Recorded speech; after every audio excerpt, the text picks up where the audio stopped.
अस्सलामुअलैकुम दोस्तों, welcome to astrology info channel. आपका दिन कैसा रहेगा?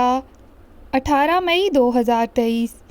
अगर आपने चैनल को अभी तक सब्सक्राइब नहीं किया तो प्लीज़ चैनल को सब्सक्राइब करें और बेल आइकन को प्रेस कर दें। शुरू करते हैं एक्वेरियस यानी बुर्जे दिलों से। आज आपको किसी से हस्बे वादा रकम मिलने में ताख़ीर हो सकती है, जिससे रकम का असूल मुमकिन नहीं होगा। ऐसे में अपने लिए कोई दूसरा रास्ता तलाश करने की कोशिश करें, मगर लान तान से काम ना लें, वरना बामी ताल्लुकात ख़राब होने के अलावा आपकी इज़्ज़त में भी फ़र्क आ सकता है।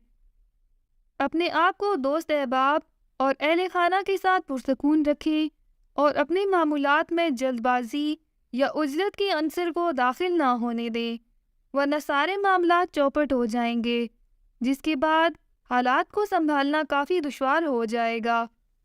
ख़रीदारी करने के लिए जाने से गुरेज करें, क्योंकि आपकी फजूल खर्ची घर में वजह फसाद बन सकती है, जबकि आप अपने अखराजात को भी कंट्रोल नहीं कर पाएंगे। अपना हॉरोस्कोप सुनने का शुक्रिया। चैनल को सब्सक्राइब करें। वीडियो पसंद आए तो लाइक ज़रूर करें। तो कल मिलते हैं।